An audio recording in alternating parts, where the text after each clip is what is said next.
Let me go ahead and start by introducing myself. My name is Anand, and I'm the CEO of Apphienz. We are a Salesforce consulting partner. Let me give you a brief history about myself.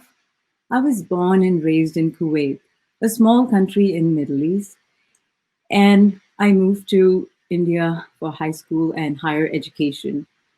Post which I relocated to US. I've been in the US for about 20 years now. Now, I'm a proud mom of two amazing boys. And when you're not working or studying, you're traveling to a new country, learning culture of that country. I just happened to stumble into this profession.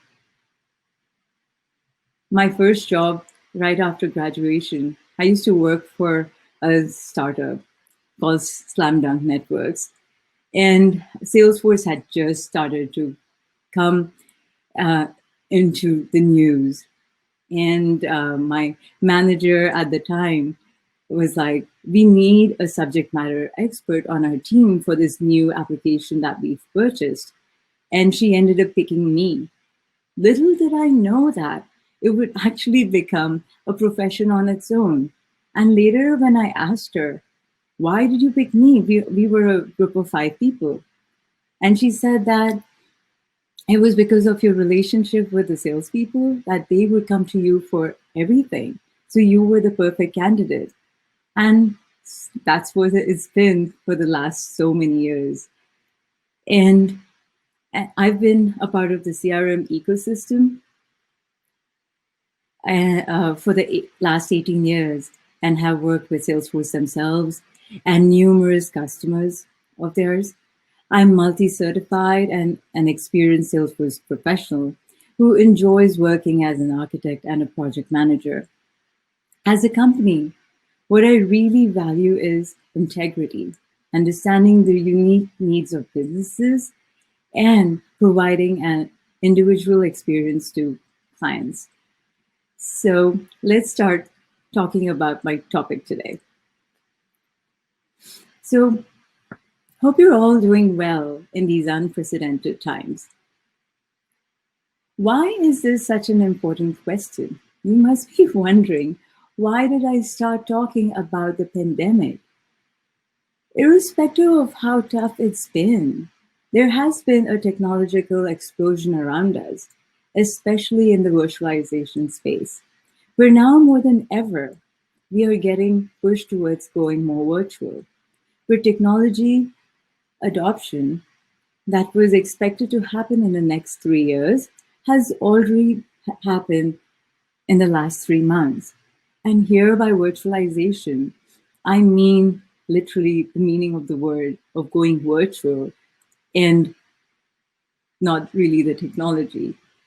But we'll talk about that too. So, in my view, the biggest asset for every company is its data. That is, of course, after the employees of whatever the type of business, whether for profit or non-profit, technology is becoming an integral part of every human, leading to the huge level of data creation. Do you realize how much data do we create on a given day? Let me give you an example. According to Big Data, in a Forbes article, every person generates approximately 1.7 megabytes per second. And no, I'm not joking. That's what it is. So how is this even connected to virtualization? A lot of us may remember server rooms like these.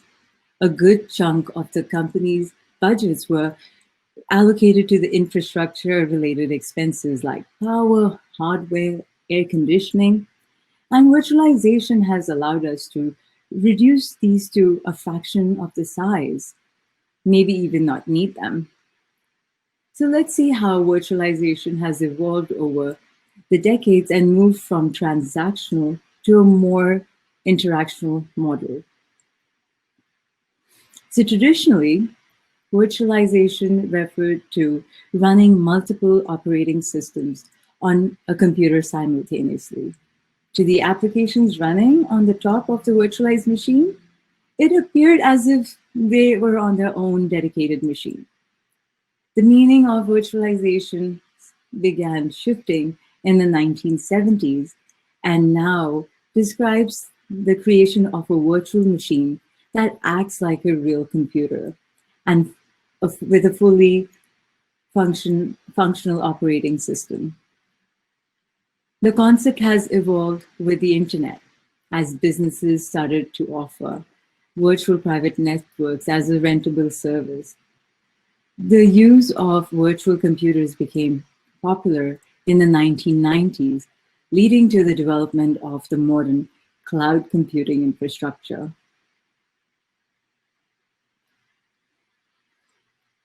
And this has led to the evolution of the definition of virtualization. Now it means an act of creating a virtual version of something, including virtual computer hardware platforms, storage devices, and computer network resources. By the way, we all use some form of virtualization in our daily lives. It's been a while since I'm sure a lot of you have rented a DVD. Don't we just log into Netflix, search for a movie, hit play, and start watching it? And our neighbor might be watching the exact same movie, and both of us experience it, have an individual experience. And we'll never even know that our neighbor watching the movie was only 15 minutes behind us. Do we still keep Rolodex for our business cards? Nah. Most of us are now using iCloud, for example.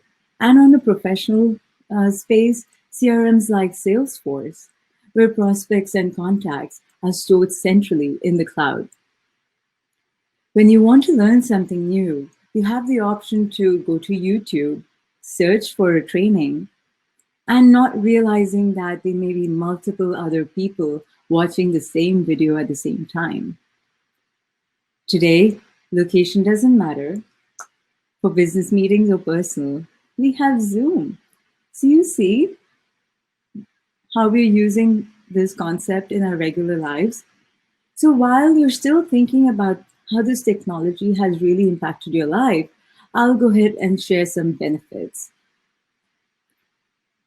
The flexibility that a business gets when they pick, choose, and configure the applications that are needed by them.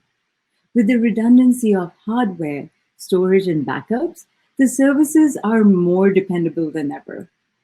Most of these companies guarantee an uptime of 99.9%, inching towards 100%, where the downtime is even communicated well in advance.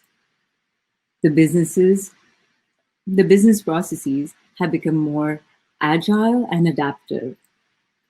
The licenses can be added as the business grows, so helps the businesses become more scalable.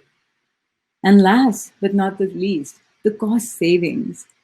So the company budgets don't have to be all about the real estate with the big server rooms, the hardware, employees to manage these server rooms, cooling, power, software licenses. We could just hand them all over, and it's a really big saving. And all of this has made a big impact on us. How? Just to state a few facts here.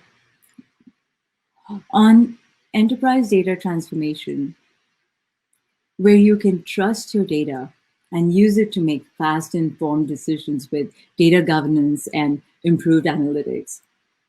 Second, the customer experience is optimized by connecting with your customers through mobile applications, web portals, social engagement, and CRM, which leads to IT optimization by speeding up systems and IT processes. And lastly, process optimization, which enhances and automates your company's processes on the whole. So we just spoke about another term besides virtualization a few minutes ago, cloud computing. These two words are not the same. In fact, virtualization is the foundation of cloud computing. There are different forms of virtualization today: storage, application, network, data, and many more. And cloud computing is the delivery of these virtualized services, virtualized shared computing resources, or data as a service and on demand through the internet. You know, according to Computer Today, this was an interesting fact. In the 2020s, it's expected that 92% of the businesses will be using some form of virtualization globally. It's tough to predict too far out into the future, but in this current decade, what we see is the current trend will keep carrying on, but it will continuously become more intelligent by the use of these other new words that we keep hearing: artificial intelligence, machine language, deep learning.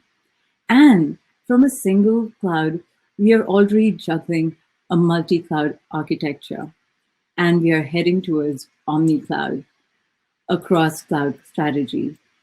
Security is going to be far more important than ever before as critical data gets transported from point A to B over the public network. Imagine this: more users need seamless, secure data access to cloud services from any device. Also, a cloud architecture needs to learn to work in harmony with different clouds, like private clouds and other public clouds. Why should we adapt to these new technologies? Virtualization definitely helps us focus on our core competencies and increase our efficiency and productivity, which reduces the infrastructure expenses and the time for planning. That itself is a huge time saving and the burden lifted. Outsourcing the infrastructure to companies that specialize in it have, and they also have built-in redundancy. It reduces to, it leads to reduced downtime and enhanced resiliency. This way, the businesses can grow their green footprint. Now that we've discussed about what, where, why, the next step is to understand how to embark on this journey. On a high level, it is a four-step process. We start from centralizing data, which leads to a push for better data quality. The next step is to align business processes, process flow to automation, content management, and application experience. Third, as a company, you need an environment that encourages collaborative relationships and focuses on continuous improvement. And the last step is technology, where digital transformation brings with it the opportunity to capitalize on configurable and extensible technology. Don't forget, just like everything else, there are cons to this technology platform too. Security is still the biggest challenge. The technology is constantly evolving and it's complex. To find resources and expertise is equally hard. The backend infrastructure does need governance and compliance. The businesses are now graduating to use multiple clouds. Performance cannot be compromised. Certain industries like government and health, with their regulations, they do need their own private clouds. And not to forget migrations from old systems to the new platform, which is a big undertaking in itself. So circling back to where we started, data is very important. It's one of the most important assets today, just like I said before. Make this data work for you. Jump on that bandwagon to make sure your business is ready for this technological journey. And the reason why I even brought up this topic was since the COVID started, I've come across so many smaller companies and nonprofits who have just been struggling to go about their business in a day-to-day lives of the business, and it's a matter of putting the initial investment, and you know things like COVID and pandemics, which may happen in the future too, you know, it'll alleviate a certain amount of problems, running your business. So I just wanted to get this out there for companies and other organizations of all sizes to start adopting the latest technology. We can all agree that the new world is virtual, where location doesn't matter, and it does not stop us from running our business. It is becoming a world where we collaborate more, share more, save time, and make faster decisions. And before I end, I would like to leave you with this quote from Mother Teresa. Yesterday is gone. Tomorrow has not yet come. We have only today. Let us begin. Thank you so much. You can feel free to reach out to me on LinkedIn or my website. My handle on LinkedIn is manand1. Thank you. I'll open it up to questions if anyone has any.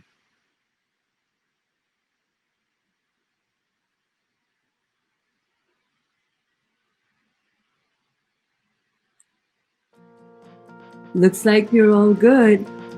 Thank you, everyone, for being a wonderful audience. Have a great day and enjoy the rest of the conference. I know I will be. Thank you.